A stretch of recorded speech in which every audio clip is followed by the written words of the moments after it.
Marcel's been a regular visitor to the Arts Factory for, bloody, how many years have you been coming here for now? 11. 11 years. Holy shitbags.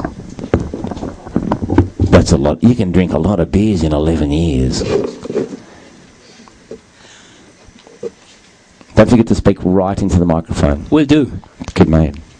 What have you been up to, apart from your horticultural course in Nambour? A lot. Too much to go into right now, but life is a journey, right? And it's all about the quirky twists and turns on the way, which make life just amazing. And I would like to share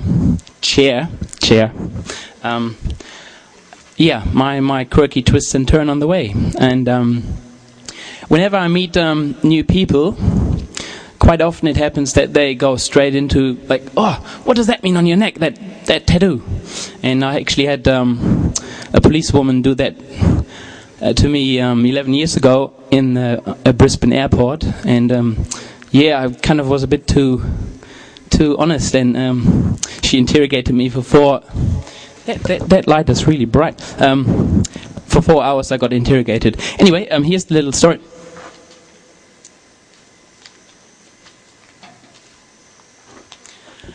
There once was a 10-year-old boy merrily rolling down a street in his hometown Wuppertal, somewhere in Germany, when all of a sudden he was abruptly stopped by a policeman. His skateboard, an object close to being holy to him, was quickly snatched away from underneath his feet, accompanied by the words, "You will never see this skateboard again. It will either be burned or shredded to pieces." The words came crashing down on him from such a great height and were spoken in such an authoritative tone that it made him feel incredibly small and powerless. He thought these words to be true and omnipotent. On the long walk home, while he cried most of the time, something inevitably shifted in him. Police from now on became the archenemy and were never to be trusted but deeply hated. Another fine observation was made during this dreadful walk. How this real-life specimen reminded him of the 2 policemen portrayed in the much-loved movies of Pippi Longstocking. No, it made perfect sense not to take these guys serious anymore. A couple of similar incidents during his adolescence further engraved the rather grim view about the police force, resulting that the ACAB, archetypical crusader, appearing boldly, was ready to make a visible statement for the world to see. ACAB. All cops are bastards. Shall be written forever in a day on his neck. Being completely unaware and not knowing of the true meaning behind this abbreviation, it took another 8 years until its meaning slowly shifted to quite a different one. ACAB.